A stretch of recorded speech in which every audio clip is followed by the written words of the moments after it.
Hey guys, welcome back to the Heart of Home. I am super excited for today's video. Today I am welcoming you into my garden for our first garden tour. We are gardening in Zone 5 here in about central eastern Iowa. We are just entering kind of the summer season. As you can tell, my spring garden is starting to take off thanks to all of the heat and all of the rain that we've had. And speaking of rain, I really need to harvest this broccoli and a few other things in this garden, which is particularly why I'm shooting this video today, because we actually have more rain in the forecast, which can be difficult in gardens, but it also, with this heat, is gonna really make some of these plants bolt, like my broccoli, for example, and I don't want that to happen. So I want to film this garden tour to show you guys kind of what my spring garden has come out to be, and before I harvest it all and put more seeds in the ground that you won't see for a couple weeks. But before we do any of that, the first thing I want to show you guys that I'm gonna harvest so I can go make some tea is my basil. I've got a variety of different basils planted. I've got cinnamon basil, Thai basil, Genovese. I mean, I've got probably one of every variety you can think of. And don't ask me which one's which, because these guys are so little I really couldn't tell you right now. My guess would be cinnamon, but don't take my word for that. I've got more starts over here, which is what we're gonna be harvesting from today.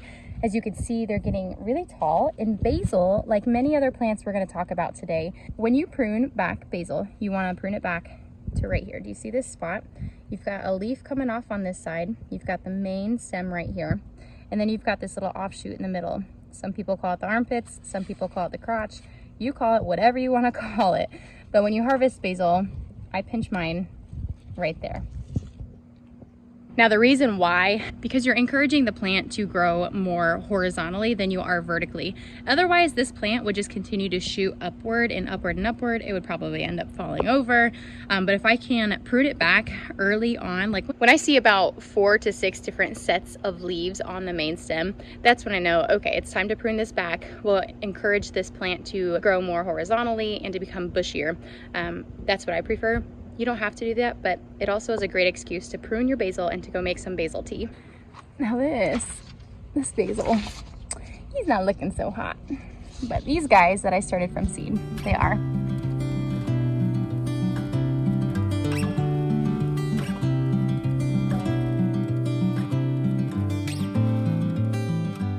One of my gardening inspirations and role models is Jess from Roots and Refuge Farm. Many of you probably know her, and one of her favorite things to do with basil pruning or clippings is to make basil tea, and I am right there with her. It's probably one of my favorite flavors of the spring and summertime, but especially in the summer. We're gonna go steep some of this in some hot water and pour it over ice, and that's it.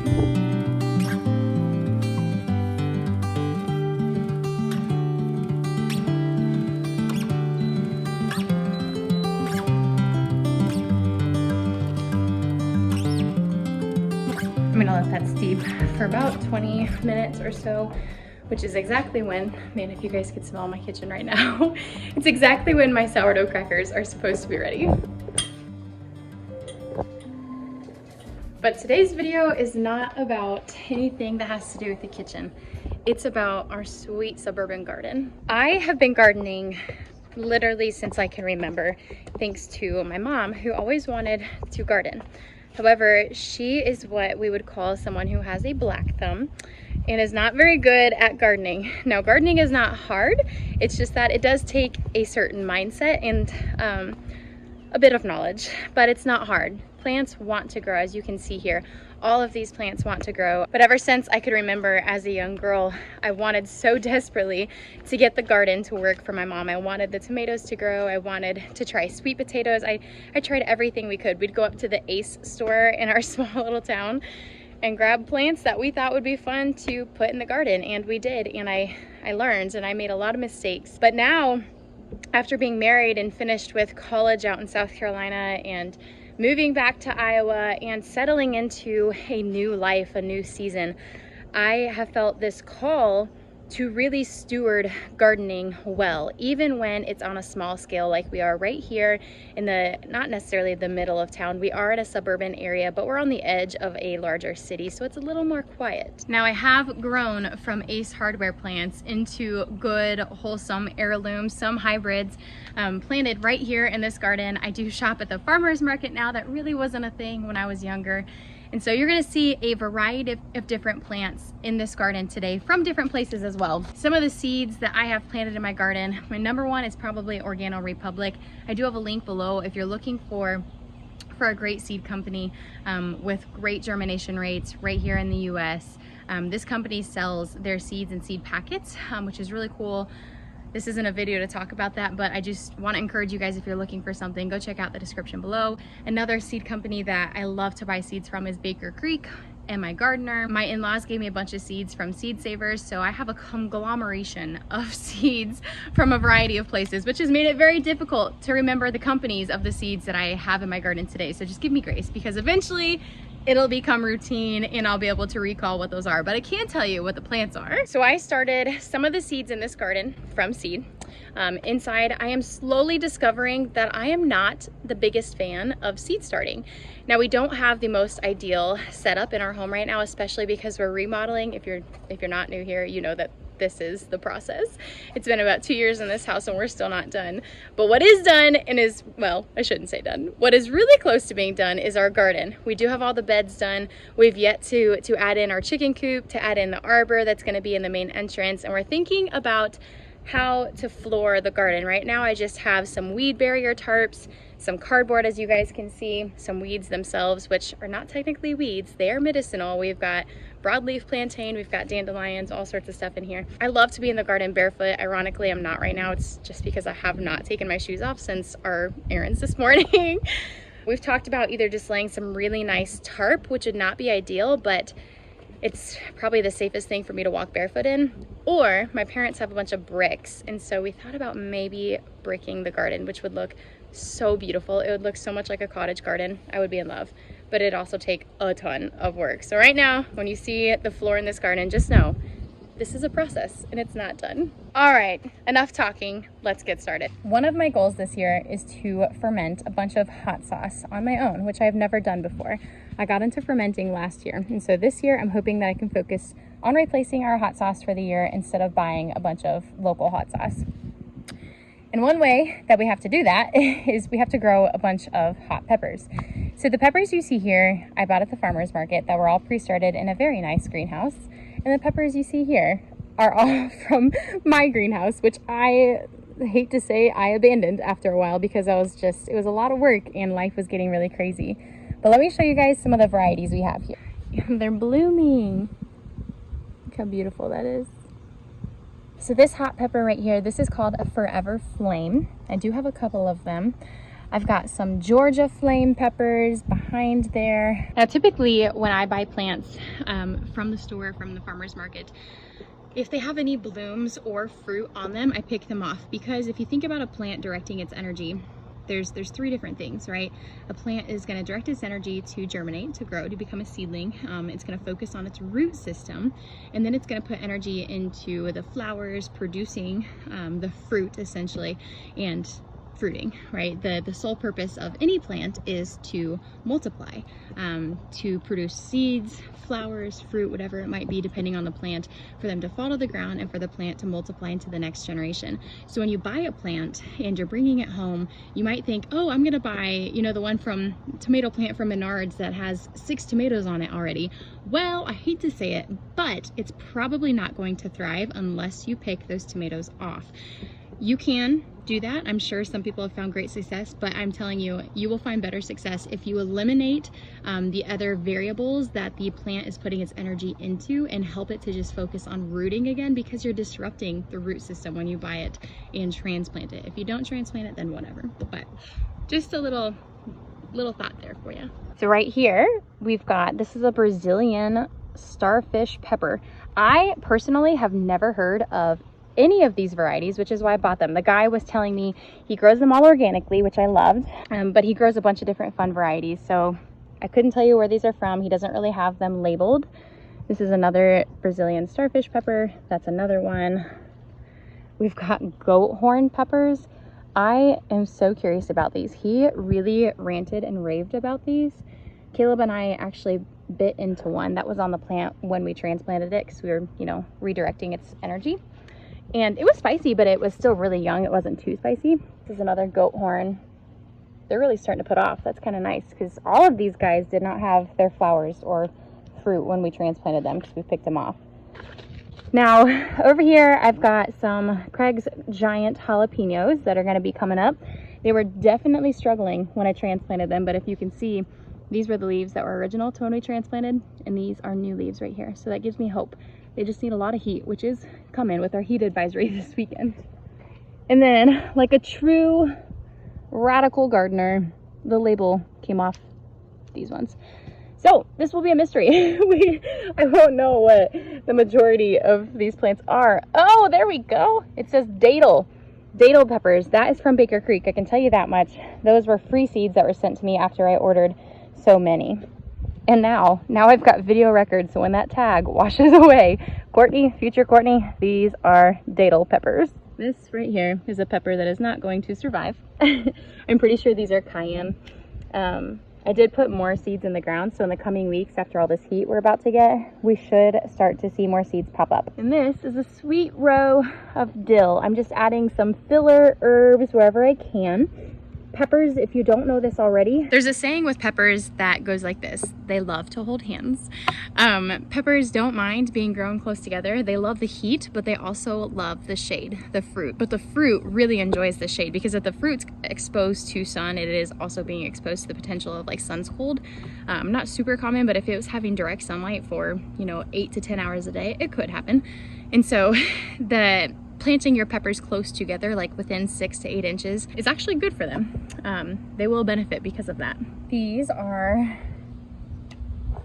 more peppers I got from the market before I actually got those, which is why they're doing a little better than the other guys. They're a little further along. These are just Anaheim peppers, another mildly spicy pepper. I don't know what that says, something Amarillo. This is the King of the North. I think this is another King of the North. So this guy's putting off some blooms here. And again, we're in the second week. No, we're in the third week. Oh my goodness. Third week of June. And before we move on to another part of the garden, we have to go get my tea and the crackers out of the oven.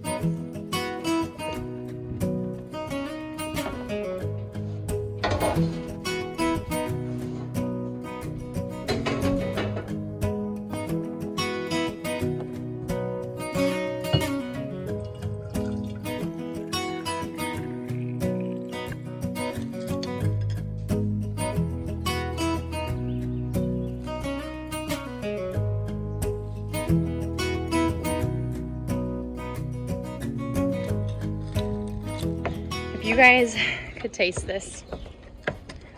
Wow. This literally just tastes like a spring or summer day drink. It is so refreshing.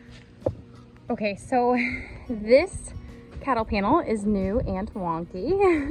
We are running into some issues getting the T-post in the beds because we have logs and sticks in them that have not decomposed yet and probably won't for a couple of years. And so we just got them in as far as we could, but it's also a really big pain to get these cattle panels on the T-posts. So it's up and it's secure, and that's all that matters. And when these sweet 100 cherry tomatoes are crawling over it, we won't even care. We'll just be more focused on the fruit than we will how wonky the shape is. So yes, these guys are the super sweet 100s. These are my absolute hands down favorite cherry tomatoes that I have ever tried. These two transplanted just fine. I started these in my greenhouse, and then this guy did not do fine.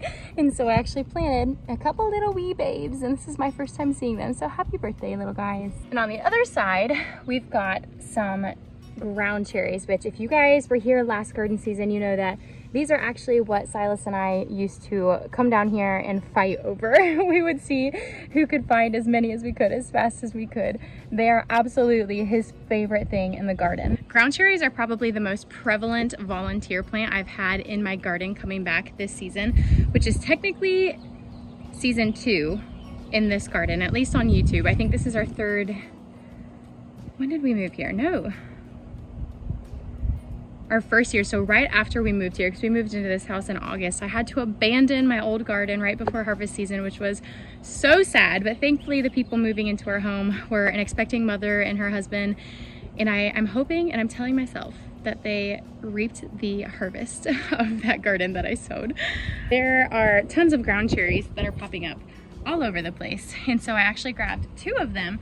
So let me show you. These 2 outer ground cherries I bought from the farmer's market. They didn't tell me what variety they were. They literally just said ground cherry. So I was like, oh, cool, okay. But I know last year I had some husk cherries. And so I'm assuming that that is what grew. The foliage looks so different. Watch, joke's on me, this isn't actually even a ground cherry. Though it's looking like it. I would bet money on that it is. And then this little guy, I thought he was a ground cherry. I'm not so certain. You guys will have to let me know what you think. He has not grown, and this one has, and he's not like dying, so I don't know what's going on there. Those 2 I pulled out of the garden here. There's actually a couple more way over there that I'll point out with a couple other volunteers, but if anything, I'm gonna let them grow and maybe transplant them, maybe not, we'll see. This bed right here has been one of my favorite beds to come look at in the morning because it is usually, I don't know if you guys can see, it's usually packed full of mushrooms in mycelium. Now, mushrooms don't grow in just any environment. The environment has to be conducive to what they desire.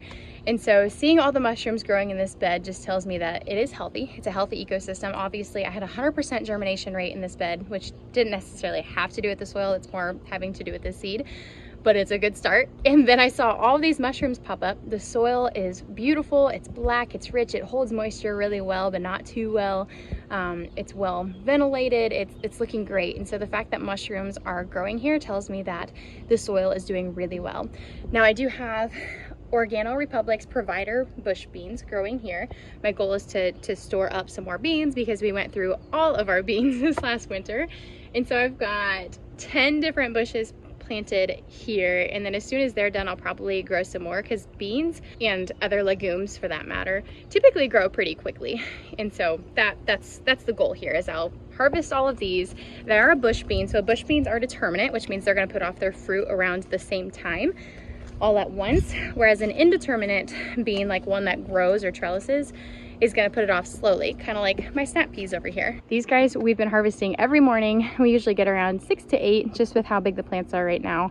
There's a couple that didn't make it behind the broccoli and they're like really struggling, so they're not getting any sunlight, but these guys made it up before the broccoli took off, so they are thriving. But they are indeterminate, which is why they're crawling on this trellis.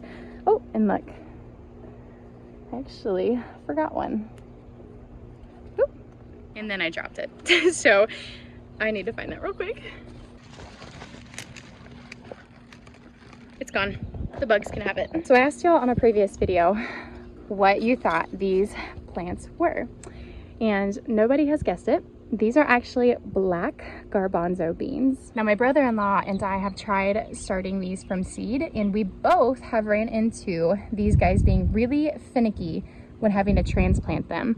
As soon as I transplanted them, they just began to die off. And so I don't know if they're just super fragile, if it was the soil, but the fact that it happened both in Iowa and then in my brother-in-law's garden in Missouri tells me that they're just very sensitive, kind of like cucumbers, and their roots don't like to be tampered with. And so I decided to sow them directly into the soil early on this spring and let them grow slowly, which now they are finally taking off, and they look so good, y'all. Garbanzo beans are what you make like hummus with. And so that's kind of the goal, is to just have a hands-on snack that we can make from chickpeas, essentially, right here in our garden, instead of buying the processed stuff from the grocery store, which has been our only option. Oh, look. This right here, next to some grass, this is a ground cherry. And he looks like he knows he's struggling, which if you can see there, he's starting to put off some early flowers. I might actually move him up into the bed. Here's another one. I wasn't kidding when I told you guys, like, these are everywhere in the garden. This is hands down my favorite bed in the garden. As you can tell, it is big, it is beautiful, it is luscious, it's green, and it is a joy to look at from our window, from the deck, and up close. However, I have had some real difficulty with some cabbage worms. I think I come out here every single morning and find a cabbage worm or two to pick off and feed to the birds. And they're usually big fat guys. I'm really bad.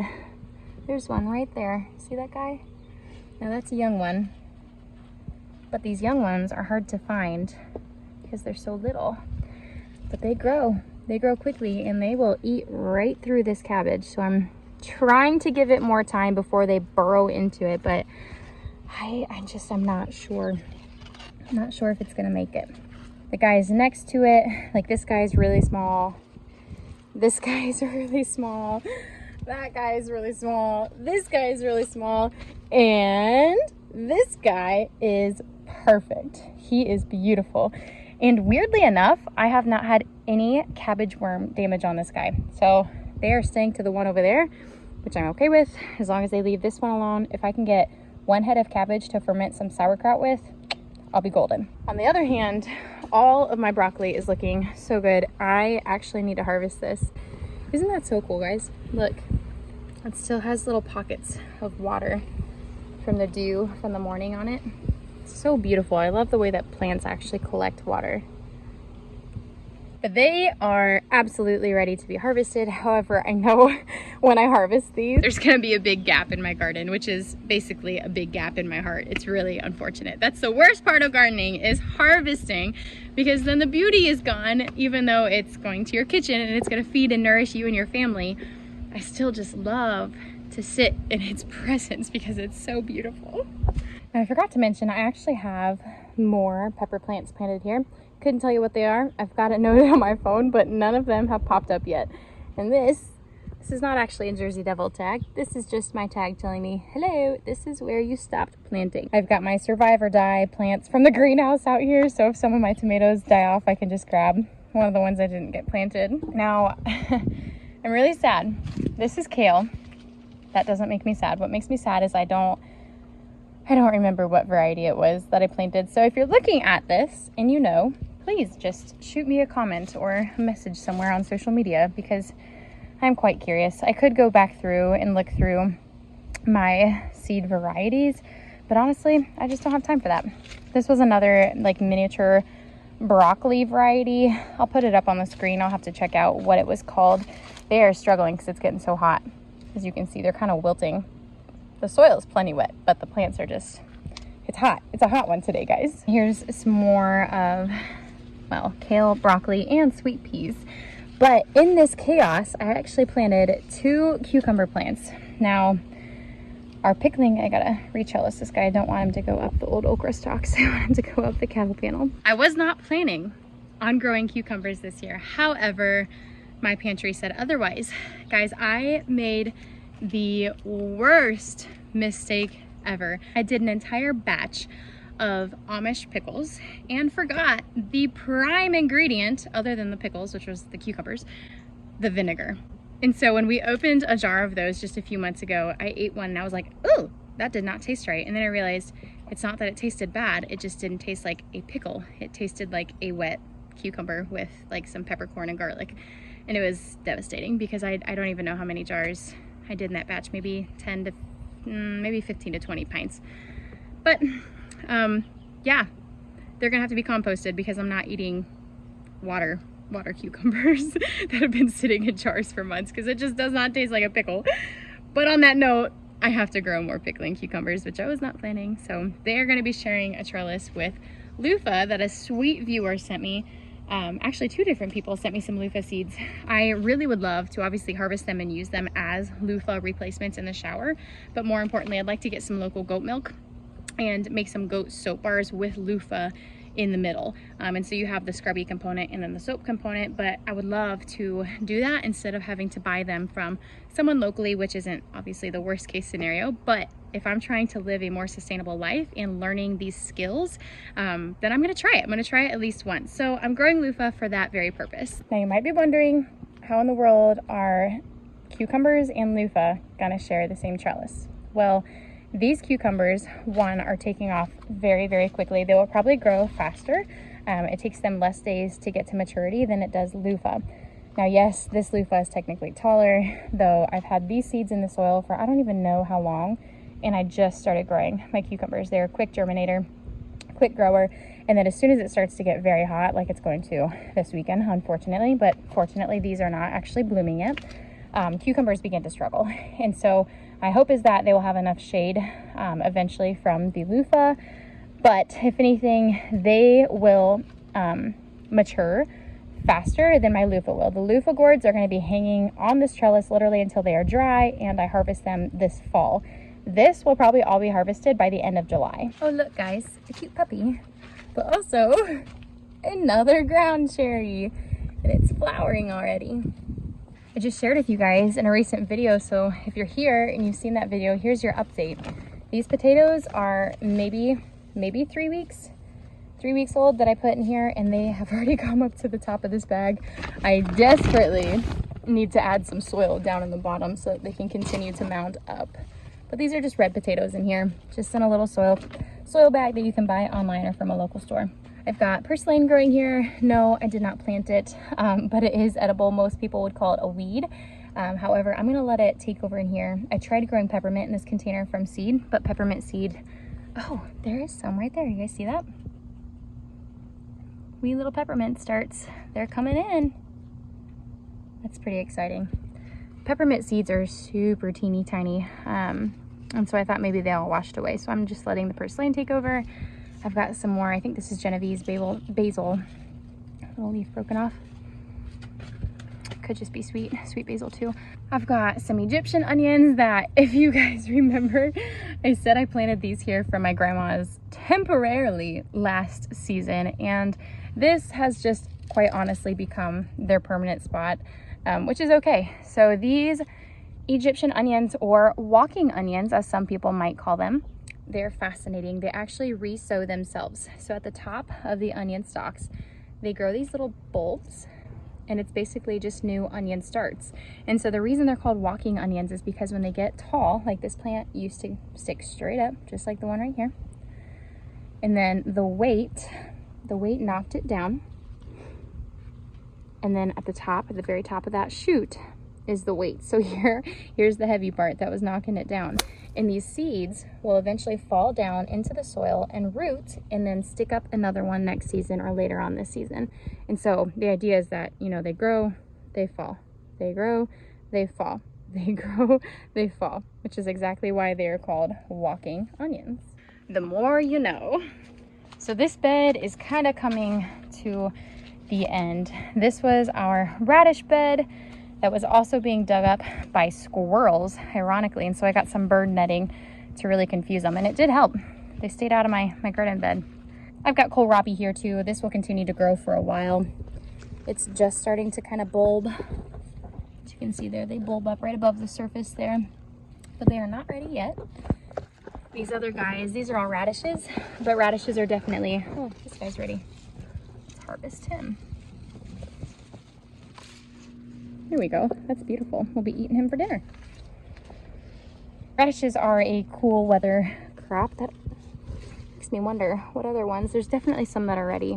I've got to wait for Silas on this because harvesting radishes has become another garden chore that he really loves. So I'm going to wait for him to do that.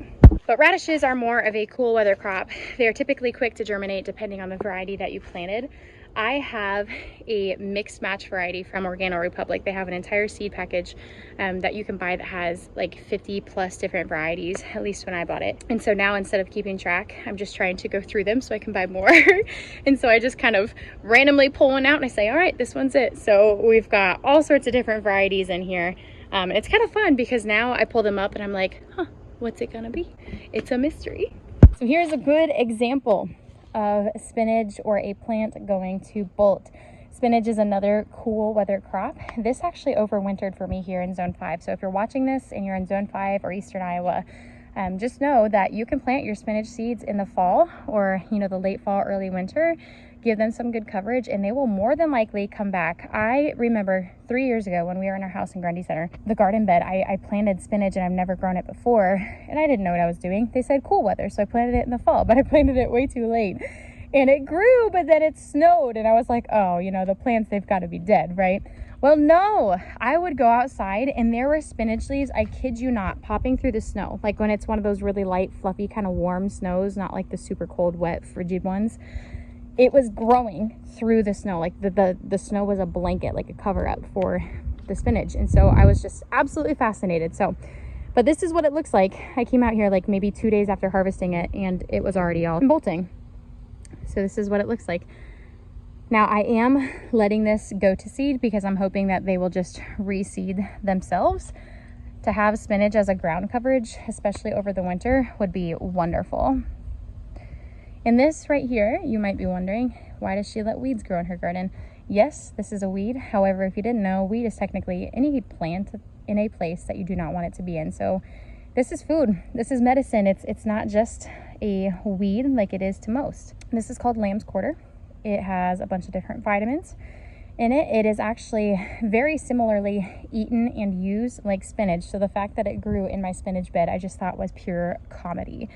But yep, this is obviously more resilient to the heat. It's not bolting. It's growing above the spinach to get the sunlight. When something grows wild, like a weed, as we call it, it typically has stronger genetics. And yes, this entire bed has not yet been put up. This cattle panel is going to be just a straight wall of cattle panel for my tomatoes. This is the tomato, onion, and leek bed. My husband and I are actually going to be putting this up today. I have to go to Menards after this. I'm going to add it to my to-do list to go get some heavy-duty wire to get this panel up on the T-posts. I also have some wonderful arugula planted in here. I just harvested quite a bit of it actually this morning to take to a sweet friend. I picked some kale, some arugula. I gave her our pea harvest from this morning and some mint. So just know if you're a friend watching this and you ask me for coffee dates this summer or play dates, I will probably bring you either sourdough, baked goods, or food from my garden. So the variety of tomatoes I'm growing this year are all over the place. These first two, which are kind of hiding in here, I was really hoping that they're doing what they're doing and they're rising above the basil and the romaine lettuce and the arugula to get the sunlight. But this one is a black crim, and then I've also got another black crim kind of hiding in here. It's kind of like a Where's Waldo. He kind of blends in. And then I've got another guy over here. I think this is a big beef. Yep, this is a big beef tomato. They all are ready. They're getting really close to needing to be trellised. Here's another big beef. These guys, I started all of these ones in my greenhouse inside over the winter. So they're a little leggy because remember when I said that we didn't have a great setup and I abandoned my plants? That is the truth. I am just trying to keep these guys off of the soil so that we don't get any sort of disease or water splashback. This one is a sweet pole tomato. These ones, if you guys know, you know, these are my absolute favorite tomatoes ever, other than my super sweet 100s. Those are my favorite cherry tomatoes. But these Jersey Devil tomatoes are the gardener's secret, I swear to you. Look back on some of my other gardening videos from this season, from seed starting. You will see many people are like, yes, the Jersey Devils, like they're so good, people don't know about them. So if you're seeing this, get yourself online. I'm pretty sure at my gardener, Baker Creek, and probably some other online seed sellers, but I'm pretty sure these are Baker Creek. I know Johnny's also sells a lot of different vegetable seeds that are 100% organic if that is important to you. So I wasn't sure if these little guys were gonna make it through. And so I did plant some more. You can tell I wanted to make sure that I was gonna have tomatoes. I don't think that one's actually a tomato start. That's actually a weed. Let's pull him. He's being tricky. And then I've got 3 different pineapple plants down here, which are like those big yellow ones that I guess if you pull the bloom off and you sniff it, it smells like a pineapple. So we will test that. Now we'll let you guys know if that's the truth. Tell you what, it's getting hot. I don't sweat, and I'm getting sweaty. It is very warm. Okay, this was also one of my absolute favorites. Clearly right now it is not what it used to look like. And if you'd guess just by looking at it, you'd probably get it wrong, because this was actually a kale plant, as you can see down here. It was so good. It tasted like horseradish almost. It was a very interesting spicy taste, but it was delicious. And that's coming from somebody that doesn't even like horseradish. It was very unique. This kale was another plant that I planted in the fall, hoping that it would survive the winter. And unfortunately it didn't, except this one plant. And so the reason I left it, other than to enjoy it briefly, and now it's beauty, it's so big and beautiful. I'm hoping, like I just mentioned to you guys, that the seeds from this plant, kind of similar to the the lamb quarter and the spinach down there, I'm hoping that these seeds, because they made it through the winter of zone 5, will be more resilient and a stronger genetic to plant next year. So I'm gonna let this go to seed. Hopefully some seeds will fall. If not, I will harvest what is left. I've also got some okra, and I can't remember which one is which. I've got okra on that side. Two plants will be over there, 2 will be over here. That's usually enough for stalks for us. I haven't really preserved a ton of okra. I might do another or move. Oh, hello, little firefly. Or just transplant some of these guys somewhere else. But I've got Clemson spineless and I believe red burgundy, which this would be my guess because of the red hue in there. Now this is just our mangled mess over here. Eventually we will have our chicken coop back up over here, and this will be the chicken run area, and so they'll be able to just forage this. If you guys remember, if you've been here from the beginning, you know that this used to be a giganto overtaken hydrangea, which is exactly what's coming up over there, because this hydrangea is the definition of resilient. However, there are other things growing in here now as well, including ground cherries. We've got a sunflower, more catmint. There's actually tomatoes, and I think these are Jersey Devils, just based off of how pointy the leaves are. The Jersey Devil foliage is more pointy, hence the name. But that would be my guess. Now this is the plant that looks like a ground cherry, but I don't know that it is. What do you guys think? I think that is just the weed version of it. This guy right here, he is a sunflower, and I did have some sunflowers planted over here last year. However, they didn't make it very long thanks to my dogs running back and forth with Doug, the neighbor dog. But he's growing, he's doing it. I've kind of got it blocked off a little bit. I did plant some seeds down in there. So I've got my whole contraption set up right here, which is keeping the dogs away from this little section. And one of the last plants I wanted to show you guys that I planted over here, these are jester melons, which, oh, I see, look, there's actually a bloom starting. It looks like a male. Oh, what's that? Hard to say it. But we've got lots of little blooms starting. So these are jester melons. I've never grown them before. They just had them at the farmer's market with a picture, and I thought, huh, looks good. I bet I could find a place for that. And I did. I just planted it over here in our little chaos garden of volunteer plants. I've got a couple of different herbs started over here. You guys know what this is. This is wonderful dill. It grew very quickly. So if you're looking for something that grows very quickly, especially in today's heat of June in zone 5, dill is a great option. I've got, I think this is parsley question mark, parsley or cilantro, I can't remember. To me it looks like parsley, but don't take my word 100% for that. And then, to be frank, I don't remember what I planted over here.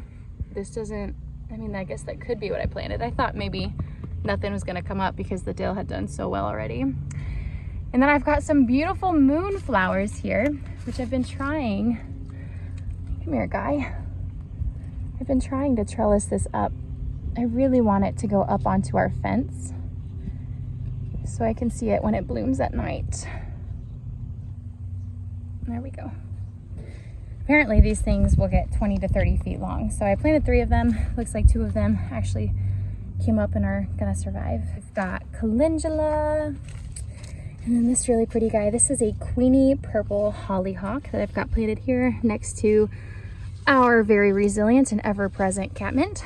Then lastly, I am doing some melons. So these are melon seeds that my friend Summer gave me. I'm not usually one to grow melons because we do a lot of vertical growing for like in bulk, and like melons and pumpkins, yes, you can grow them vertically, but you just don't get a huge harvest. They take up a lot of space. So I don't typically do melons, but this year I thought, why not? We'll put it in a tub. We'll also let it trellis up and over the fence. Thankfully, our neighbors are good people. So these are actually looking very, very good. They're very resilient. That is really the bulk of the garden this year. Like I said, I need to harvest the broccoli literally as soon as I sign off this video. And I'm gonna get some more seeds planted in the ground. I'm gonna pull out my seed tub and just figure out what haven't I planted, what do I have enough time still for. And I'm sure I will come home with plants after the farmer's market on Saturday. So stay tuned. It is my goal to give you guys 2 videos a week, if not 2. I will be doing a garden tour every single week this summer. So if you are in a place where you can't grow a garden and you're living vicariously through people online, thank you for being here. I hope that this blesses you. I hope it encourages you and that it helps you to feel more motivated to even just get started. Even when you're living in a suburban area, you can homestead, and we are proof of that. So thank you guys for being here. I am so grateful for each and every one of you. I'll catch you on the next video. See ya.